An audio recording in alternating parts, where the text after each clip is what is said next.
If you're an average player, you want to be left alone, right? Because you want to be able to slide by. If you're a good player, you want to be coached. If you're a great player, you want the coach to tell you the truth every day. Did I hustle on that play? Did I make the right read? Did I play the guy with the right leverage? You want to know every play. Because you know why? They want to be perfect. Everybody here makes a choice to do one of those three things. Welcome to the GOAT Consulting Podcast, a podcast dedicated to people striving to be a GOAT, the greatest of all time, serving it up in a way that you can get it in all stages of life. Hey, I'm Colby Jubenville, and welcome to another episode of the GOAT Consulting Podcast right here in VCE Studios in Nashville, Tennessee. We have somebody new at the table. He's part of the home team. We're going to get to that in just a second. But to my right, clothing line, sprinter, businesses within businesses. You don't even say turf anymore. The CEO of the GOAT family of brands, Tyler Burnett. Tyler, we're so glad you're here today. Made it up for the show. I'm so glad to be here on time today. The Empire. Yeah. You missed it. You missed your cue. And to the left, to the far left, not my immediate left, but to the far left, wearing a shirt that says home team, which I know has some significance for ourselves and for our guest today at the table. Of honor. He is from Brentwood. He is the calming force to our show. We call him the LinkedIn Whisperer. I do know his first and last name, John Byers. John, so glad you're here today. Thank you. And nice. To my immediate left, a new friend of mine. So glad you can make time out of your day to join us. A fellow Tennessean, and has so much to share with us today, and somebody that's made an investment in us, and we certainly appreciate that. But Bryan Huddleston is the CEO of DevDigital, and we're so glad you're here today. And John, I'm going to let you, since I know you prepared greatly for the show today, I know that you're going to be able to jump us right into where we need to be. Yeah, Bryan, welcome to the show. Thank you, Bryan. It is so good to be here. Everybody has heard us talk about our friends at DevDigital, and Bryan leads the efforts at Dev, and so he's going to talk a little bit about that. But our relationship goes back a number of years and in a number of different ways, and we share a couple of commonalities that I hope we'll get into today. We both have gone through the adoption process, and so we'll maybe talk about that. And I just remember very key conversations that I had with you as we were very on early in that process. And probably one of the most meaningful things about my relationship with you that I remember, we were at Red Bike Coffee where we had where we talked about that. I know you don't remember by the look on your face right now, but it was very meaningful to me. Yeah. And we also share 200 LinkedIn connections. Oh, over here 200. we go. There we go. Here we go. So that's just setting you up. We share some very unique commonalities that we'll unpack. But Bryan is the president CEO of, was the president and CEO of the Nashville Technology Council. He's entrepreneur, started a company after that, Logic Plum, and then now leads the efforts as CEO of DevDigital. So he's a tech giant. He's a rock star. He's a legend in this town and many others across our great planet. And he's part of the home team. And he is part of the home team. Absolutely. To your shirt. You want to talk about your shirt today? Well, this is Project 615. Yep. Who I recently had a very tense conversation with, by the way. So that's for your comments on the that's podcast for another episode. But I'm hoping they see the light. Please see the light, because I love you, P615. There you go. We're gonna move on. But you are part of the home team. Someone that believes not only in the energy that y'all create for the different pieces of Nashville, the downtown scene, the education scene, the hospital scene, but you're also a Tennessean. That's right. By birth. Mm-hmm. And really those moments early on in your life set the trajectory for the rest of your life. Why don't you share with us some of those moments that bring us right up to where we get to sit around this table today in VCU Studios? Can I add one question just real quick? Because normally at the top of our episodes, we talk about our friends at DevDigital. Yes. And we share about all the great things that you guys do. And to Colby's point, the energy that you bring to this city that we get to live in together. But maybe you can talk a little bit about DevDigital and then, go into catch us up on today. I mean, how you got to where you are after that. Yeah. So you want me to start at the beginning of Bryan, or you just start go wherever you want? So I grew up in rural West Tennessee, Henry County, Paris. Yeah. Small farm. It's actually Puryear, which is about Puryear, 10 miles north of Paris. We have a big audience in Puryear. I'm absolutely certain that we do. They How listen. do you spell that? Puryear, Puryear, Yep. Tennessee. I've seen It was once Yeah. known when I was growing up as there was Charlie's Quick Mart there. It sold more alcoholic beverage than any other place in the great state of Tennessee because Wow. it was just south of Murray, Kentucky, where Murray State is, and that And was you're a dry county. You're an alum of Murray State. I am an alum of Murray State. So you'd probably make your trips back and forth as you went to Murray State at Charlie's Quick Mart. I'm not saying that I did that a lot, but maybe a time or two. Okay. Yes. All right. I grew up in rural West Tennessee. We had a small farm, 15-acre farm. Mom and Dad always instilled a lot of work ethic in us. I remember working in this seemed like a 10-acre garden. I'm sure it was like half an acre, but we had to hoe it out. We planted it. We harvested it. What did you harvest? Garden stuff. Garden Potatoes, Okay. beans, cucumbers. Hauled hay, worked in tobacco, mowed yards. My dad. What age did you start smoking tobacco? My mom listens to this episode. She's not going to be happy with you, John Byers. I mean, Well, the things know, we probably- think and do not say. I figured we'd jump right in. don't let him take you off track. I'm not going to. But when I turned 16, Dad took me down and met with Rick Jackson at Kroger. He was the manager at Kroger there in Paris. And said, "This is my son. He'll do good work for you. I'll leave him in your hands." And when I graduated high school, Dad did the same thing. He took me to Tecumseh. They make compressors for air conditioners and refrigerators. And he wanted to give me the experience of working in a factory and see what that was like. And then I went off to school. Started my collegiate career at Ole Miss. Had a great time there. I bet. They didn't have Charlie's Quick Mart there, but there was other places like it. And then transferred to Murray State, finished up my degree in business administration with computer information systems, and then sought for a job either in Lexington, Kentucky, where I'd done a co-op, or Nashville. And I wanted to get out of, I love small town rural areas. I actually feel like there's a lot to those areas and the things that you learn because you actually have to work the field. You have to work an agrarian society. You have to do a lot of work in versus an urban society like today. If I'm hungry, I can go to any restaurant within, throwing distance of here or a grocery store and get my food. I don't have to harvest it and hunt it and kill it and bring it back. So we live in a very, I call it a very comfortable life. Sure. So moved here, worked for technology, different companies in technology the entire time. Worked as a product manager lived here but for a company out of Southern California called Quest Software. Worked for Microsoft, got tired of traveling. I'd been married to, Stacy and I had been married for 5 years. We wanted to have kids. Little known fact, if you want to have kids, you have to be around each other a little bit to be able to have kids. And when you're on an airplane traveling all the time, that doesn't really hard. relate to being around someone equating into children. So stopped traveling, got a job for Microsoft where I worked for 8 years. And during that time, while I was there, we have 3 kids. You mentioned adoption. Alexis, Anna Grace are both adopted. Alexis is a domestic. Anna Grace is from China. And then Stacy got pregnant. Had Ava Brooke. And over that time frame that I was there. And very meaningful experience. A lot of, like if we talk a whole lot about it, I'll get real emotional about it. But a lot of experience We're gonna to go go there, through. don't worry. A lot of experience to go through to get to that. Led the tech council for 3 years, which was fantastic. You guys had Janet on here a few weeks ago, and worked closely with her and Ralph. A lot of folks from When from she the was at the community. chamber. That's right. Yeah. And I think the world of her. Loved Janet Miller. And really got a real appreciation for what Nashville was and how it was growing. And if you look at just what's happened over the last few years, the start of that growth happened in the early teens, right, 11, 12, and then you had this unbelievable, huge vastness of growth after growth after growth, and what's happened in Nashville has been fantastic. My dad worked for a company his entire life, and so well respected in the community of Henry County. just awesome.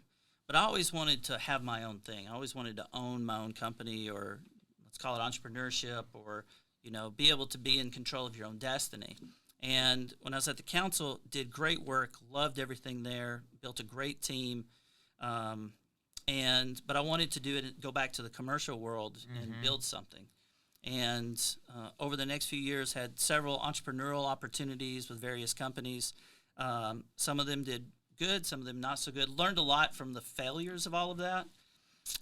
Last year, did a lot of instead of taking from entrepreneur, how to go buy something and then turn that in, because it's already got a foundation, which I felt like I'd always done a good job of, is taking something that had a foundation in place and building it up. Did you leave the tech council just based on what you just said? Your dad always working with somebody, wanting to start your own thing and do that. Was that the main reason you left there? It is. I always wanted to have kind of that control of your own destiny, right? So you're on the hook. The way I looked at it was, if you're on the basketball court, I'm the one that always wants the ball, right? So there's 10 seconds left. I want the ball. I want to be in control of that. You're the Michael Jordan of the I would tech not space. say that. No, I think you just did. No, I just said I want the ball. I love it. But I always wanted the ball, and so I wanted to have that control of it. And so I left the tech council to go start something. And then had various startups, that sort of thing. And Peter came to me, Peter Markham, so well respected in the community. Like, if I can come close to just a quarter of the stuff that man has done and the impact he's had, I'll be doing something. But he came to me and said, "Hey, look, I'd like to see about turning the reins over and maybe taking a step back and doing other things." And so over the course of a couple months, we got to an agreement, and I'm now a very proud partner of a fantastic team of DevDigital. So that's how I got to where I am today. That's very cool. Why did Dev make sense to you? It's so part of it is, that's actually a good question. So part of it was Peter. So I had heard of Dev, knew what they did, and knew that they had a technology bent. And then as I got more and more involved in kind of having these conversations with Peter, understanding more and more about what they did. So I'd call it a few things. First one is they have a very strong development group that develops applications and software. So for mobile applications or web-based applications. And if you go back to my career when I was at Quest and a product manager, I love product. I mean, love creating it, love ideating about it, all the sorts of things about creating a particular product. And so with DevDigital, we have the opportunity to do probably anywhere from 75 to 125 projects in a given year, of which there's probably 50 of those are these applications or development projects. And so instead of starting my own thing where I'm having a software application, I now get the opportunity to do that with 50 or so a year. That's number one. Number two is we have a strategy and design team that I would argue is probably one of the best in the Southeast. And when you look at when you're developing a product, having that user experience. So even for any type of company, what's the experience that you're giving your customers to have them be repeat customers or buy more, or have them engage with your product? And we have what I'd argue is one of the best strategy and design groups in the Southeast. So I'd say number two. And number three, and I talked about Peter and his kind of his demeanor and how he approaches things is very unique. And he's built a company of fantastic people. And when we were doing one of the leadership team interviews, I walked out of there going, "Man, this is something that I can be a part of. Like, this is a group that I would love to be able to lead." And I love leading. If you do service leadership and really think about how you can serve the community, if you can lead 130 people, that's a pretty big thing. Yeah. And anyway, that's what drew me into DevDigital. That's very cool. And how long has it been now? 6? No. February, 1st of February. So that's 4 months. Oh man. What keeps you up at night in leading that group? Oh my goodness. Like everything. Like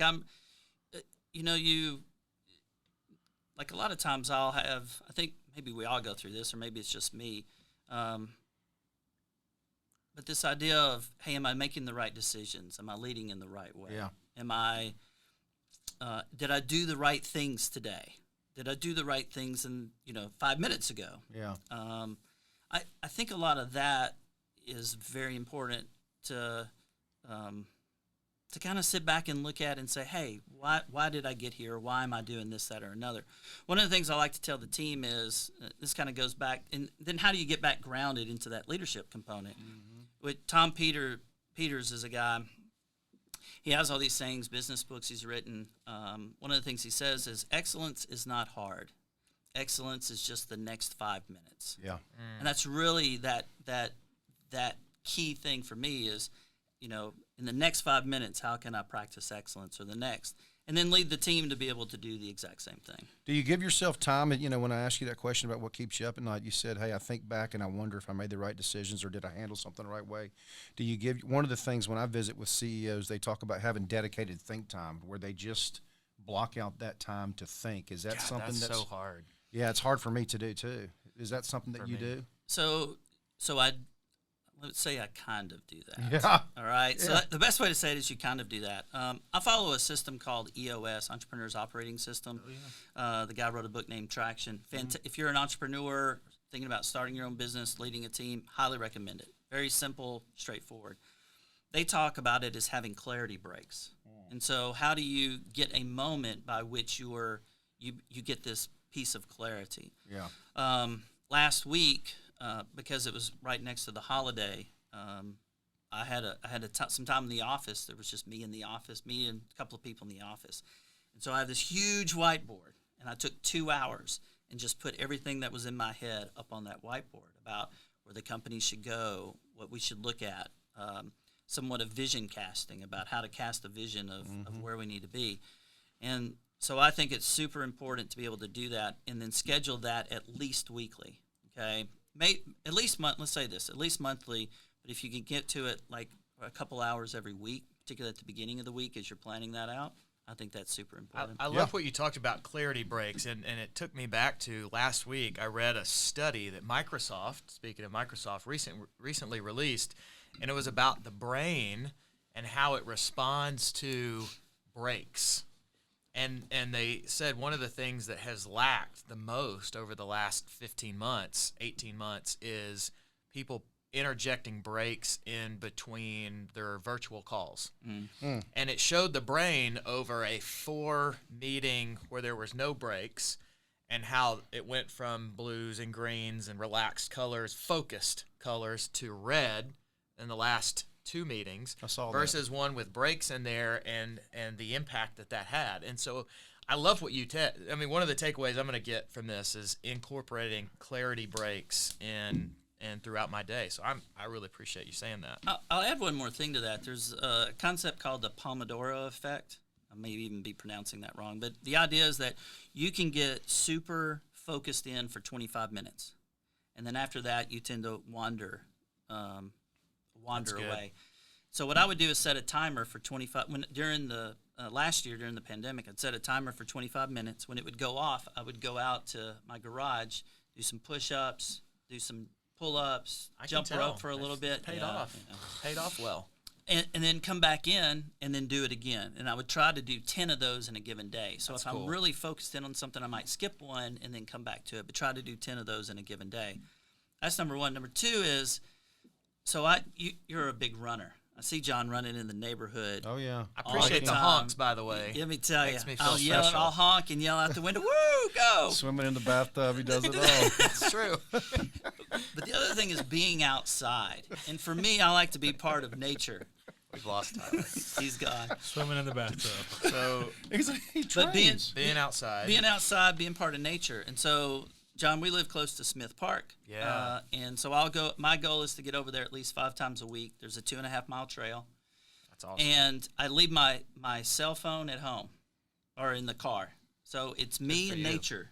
Yeah. And I think so. I kind of, what happens is the day's work or the week's work washes over me, and I'm able to actually think about it while I'm on the trail. And I'm trying to hit goals of time and all of that and breathe the right way. But it's a way to, I think, being outdoors in nature and given that quiet time to where your brain is able to think through things, man, it's that to me. That's even more valuable than having a whiteboard and some time to yourself. Tyler, how many of those do you incorporate in your week? There's another takeaway. I mean, so you got to call your wife just to say, "Hey, how you doing?" That doesn't happen. Love you. And you got to incorporate some nature walks. I'm all in on that, by the way, for myself, for my kids, and I really think boys, as I'm thinking about my 3 boys at home and men, I think it's even built into us. Don't send me your hate mail like women need this too. I'm sure, right? But I'm just saying. But it's hard. We men need to be outside. I think that's a big thing. Yeah, and it is hard. Yes. And if you go back, like I grew up, I was outside all the time. Yeah. You know, we didn't have Fortnite. You couldn't stay in the house. You couldn't stay in the house. You were hoeing those cucumbers. That's right.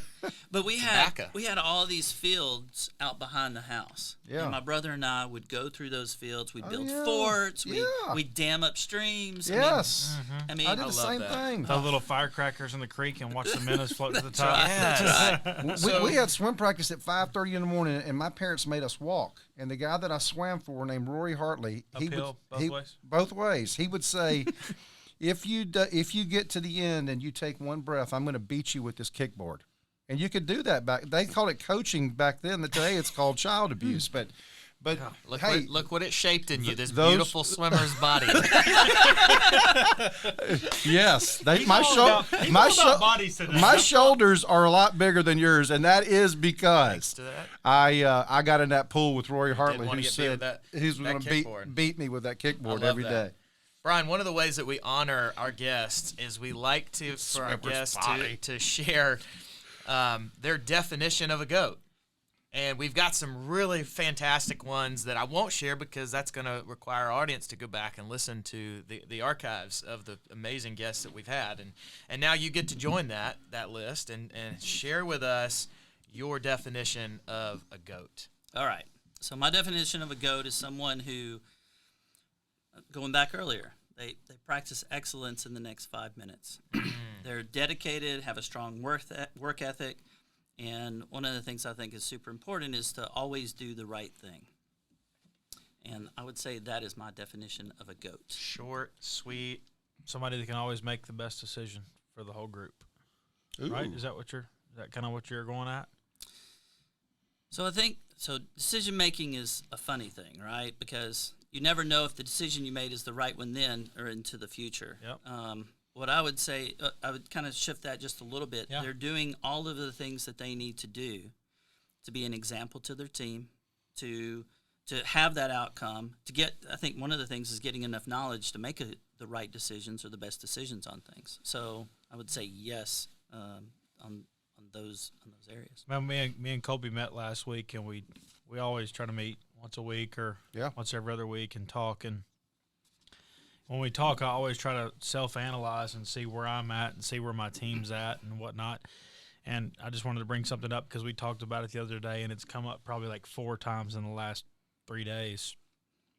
I think one thing a leader does is show his team where the finish line is, whether it's 30 minutes from now or a day from now or a week from now or a year from now, whatever it is. But I think so many times we get caught up in putting out fires and running and gunning that we don't ever take the time to stop and talk to our team and say, what business are we in? What business do we want to be in? And where's the finish line?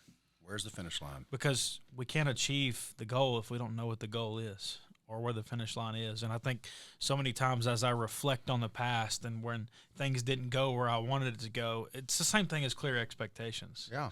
And you go back and you go, why are we not here? And then when you really self-reflect, you go, man, if I would have told them where the finish line was, I probably could have got a lot better information back I could have provided better resources, and we probably would have been right where we wanted to be. Because every time we've laid it out, this is where we want to be. It's what we've done. Well, yeah, I mean, and your business is fast-paced. Your business is fast-paced. You've got the strategy team. You've got the app development team. You have all these different teams that all work together. And if they don't understand where the finish line is, then it probably can get really messy pretty quickly. It does. You have to. So to that fact, like every chance I get, I try to remind. I started off when I started there, I started with 3 pillars. I told the team it was part of my 2 minutes or 2.5 minutes to where I was talking through, here's Bryan, here's what I think is going to make DevDigital successful. So there's 3 pillars to that.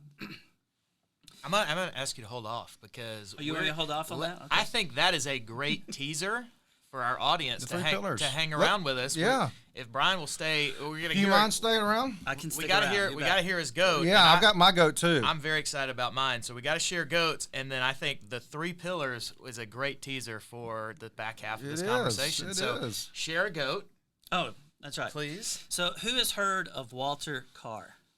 I thought you were gonna say Walter Cronkite. Nope. Walter Carr. Walter I thought you were going to Carr. say Walter Hill.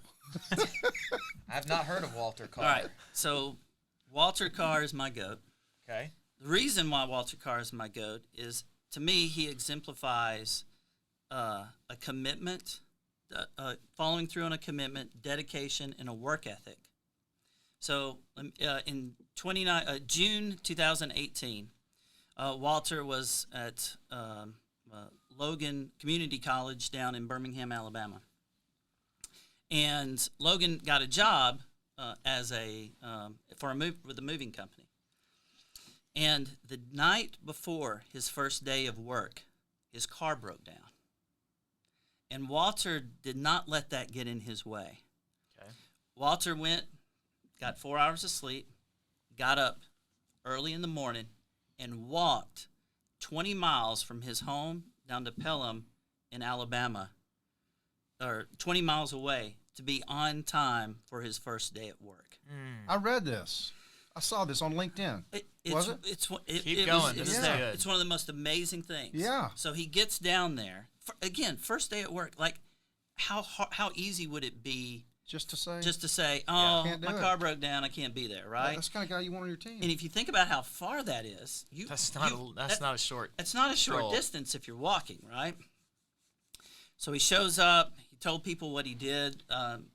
Some folks helped him out, got him breakfast that morning. They saw him walking down the street, asked him, took him in, bought him breakfast, got him to the house he needed to be.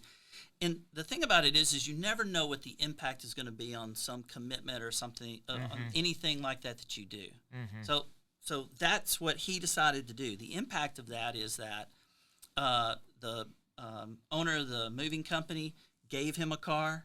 They did a GoFundMe for him, which So raised cool. $100,000. saw that. Almost $100,000. He gave $25,000 of that to a scholarship. All right, to a scholarship fund there in Alabama, and they were interviewing him the first year they gave this away, and I wrote down the quote that he gave. Good. Which is, "The world is going to be hard. It's like a piece of chewing gum. It chews us up, it spits us out 5 seconds later. So you always have to be ready to stay on your toes and never give up." That's good. And the goodness. very first minute I heard you guys podcast and we're going through goats, Walter is the guy that I thought of. That's I was awesome. like, if I had a goat, that's who it would When do be. you get Walter on the show? I think you should. I think we can. I think you need to add him to I that. think Brian has owned that task for us. Yes, yes. Since he hasn't done enough for us already here at the I love it. The Goat Consulting Podcast. Fantastic story, and certainly, what do you think in the simple takeaway? I hear that, and in the simple takeaway, if you're talking to somebody in their 20s or their 30s or their 40s or their 50s, what is the simple takeaway in that to you? It kind of goes back to my background, which is, you have to Tyler's point, you have decisions that you're going to make. And when you wake up in the morning, what are you going to do? What are you going to be? Yeah.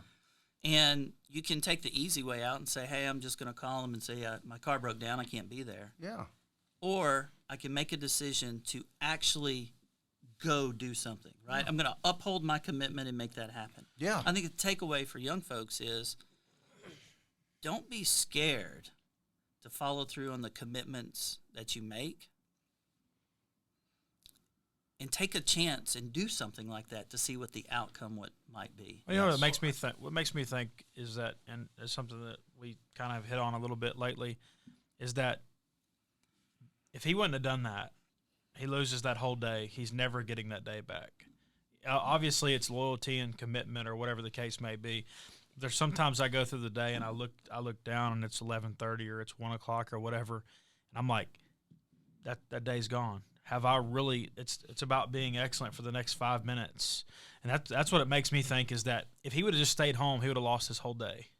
He has no chance for progression to where he's trying to go. I always think about losing time, and if you don't go above and beyond to do something like that, you're losing that time. I don't know the best way to say it, but more I go through life and get a little bit more mature in business, if I go through a half a day or an hour and I stop and reflect, I'm like, did I really achieve what I wanted to achieve or could have achieved in that hour? And so many times we just throw hours or days away or whatever the case may be. Because it's easy to. It's so easy to. And he could have easily thrown the day away and just said, I'm just hanging out at the house. But the commitment was the commitment. It didn't matter what obstacles were in the way. It didn't matter if he was scared. And he probably was. I'm scared to walk 20 miles. Like, I mean, how do you... On the interstate, I'm sure. How do you even go about doing that? He faced the fear. He owned the commitment regardless of what was in the way. Well, and that's why he's a GOAT. I love the chewing gum. Because that is what the world will do to you, as everybody at this table knows. And I love the fact that he decided to not let the start stop him. And we're going to stop right there, and we're going to pick it up right here in a minute. And Nashville is the only place in the world you can sell used chewing gum and make money. There you go. That's Colby's famous saying. You heard it first right here at the Go Consulting Podcast. For Tyler, for John, and for our good friend Bryan from DevDigital. This is the Go Consulting Podcast. Boom.